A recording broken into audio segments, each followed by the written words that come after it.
ये पहले हमारे पूर्वज पता नहीं क्या क्या करवाते थे। कौवे को खीर खिलाएंगे तो हमारे पूर्वजों को मिल जाएगी। महिलाओं के माथे पे सिंदूर लगाना चाहिए, हाथों में चूड़ियां पहननी चाहिए। अब आप भी जरूर सोच रहे होंगे कि हमारे पूर्वज कहीं पागल और अंधविश्वासी तो नहीं थे जो ये सब करने को कहते थे। नहीं, हमारे पूर्वज अंधविश्वासी नहीं थे, बल्कि बहुत ही क्रांतिकारी और वैज्ञानिक सोच के थे। आप भी जब इन सनातन धर्म से जुड़ी ज्ञान की बातों को जान लेंगे तो खुद ही कहोगे कि सही में हमारे पूर्वज ही असली वैज्ञानिक थे। तो चलिए बिना समय गवाए बताता हूं आपको सनातन धर्म से जुड़ी कुछ महत्वपूर्ण रीति रिवाज के वैज्ञानिक तथ्यों के बारे में। पहला, ये जानना वाकई दिलचस्प है कि सिंदूर का महिलाओं के शरीर से काफी महत्वपूर्ण संबंध है।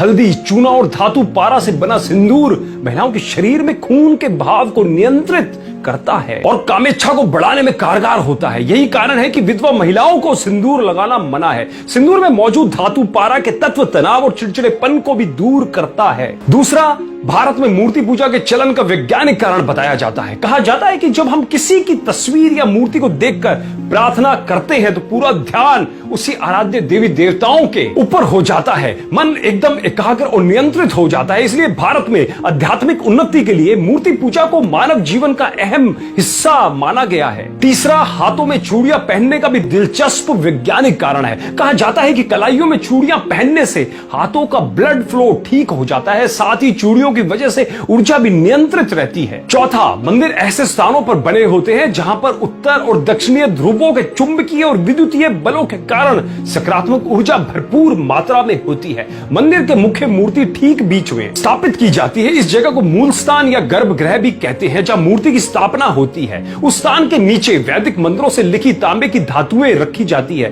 तांबा धरती के चुंबकीय बल को अपनी ओर आकर्षित करता है। इसलिए जब कोई नियमित तौर पर मंदिर में जाकर परिक्रमा आदि करते हैं तो तांबे के इसी चुंबकीय प्रभाव के कारण शरीर की नकारात्मक ऊर्जा भी धीरे धीरे सकारात्मक ऊर्जा का स्थान ले लेती है। और पांचवा और सबसे महत्वपूर्ण, कौवे को खीर खिलाएंगे तो हमारे पूर्वजों को मिल जाएगी। दोस्तों, पीपल और बरगद के टेटे कौवे खाते हैं और उनके पेट में ही बीज की प्रोसेसिंग होती है और तब जाकर बीज उगने लायक होते हैं। उसके पश्चात कौवे जहां जहां बीट करते हैं वहां वहां पर ये दोनों वृक्ष उगते जाते हैं। पीपल जगत का एकमात्र ऐसा वृक्ष है जो round the clock oxygen O2 छोड़ता है। और बरगद के औषधीय गुणों की तो क्या बात करें, बरगद के औषधीय गुण बहुत है। देखो, अगर ये दोनों वृक्ष को उगाना है तो बिना कौवे की और अन्य पक्षियों की मदद से संभव नहीं है। इसलिए कौवों को बचाना पड़ेगा। और यह होगा कैसे? मादा कौवा भादो महीने में अंडा देती है और नवजात बच्चा पैदा होता है। तो इस नई पीढ़ी के उपयोगी पक्षी को पौष्टिक और भरपूर आहार मिलना जरूरी है। इसलिए हमारे ऋषि मुनियों ने